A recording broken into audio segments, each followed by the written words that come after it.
ఏలూరు నగరంలోని 150 సంవత్సరాల చరిత్ర కలిగిన తూర్పు వీధి శ్రీ గంగాడమ్మ జాతర మహోత్సవంలో భాగంగా అమ్మవారికి 10 లక్షల చిట్టి గాజులతో పాటు 1000 మంది మహిళలతో ప్రత్యేక పూజా కార్యక్రమం నిర్వహించారు. ఈ సందర్భంగా జాతర కమిటీ కన్వీనర్ వంకినేని భానుప్రకాష్ మాట్లాడుతూ గాజుల పూజలో 1000 మంది ప్రత్యక్షంగా 1000 మంది పరోక్షంగా పాల్గొన్నారని తెలిపారు.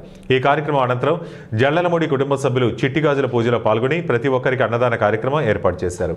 ఈ కార్యక్రమంలో భక్తులు భారీగా పాల్గొని కార్యక్రమాన్ని దిగ్విజయంగా పూర్తి చేశారు. జరిగే రోజుల్లో ఒక భాగంగా గాజుల అలంకారంతో కూడిన గాజుల పూజ జరగడం జరిగింది. ఎంతో విశిష్టంగా 1000 మంది ప్రత్యక్షంగా పాల్గొన్నారు.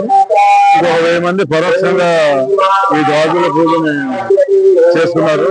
అలాగే అందరూ ప్రజలు కోరికతే సాయంత్రం కూడా ఒక గాజుల పూజ జరుగుతుంది. అలాగే ఈ రోజున ఈ గాజుల పూజకి గాజులు దీని అన్నే శివకుమార్ గారు అలాగే వాళ్ళ ప్రధాన వితరణ వీళ్ళ పూజ చేసుకున్న ఇలా జల్లలమూడి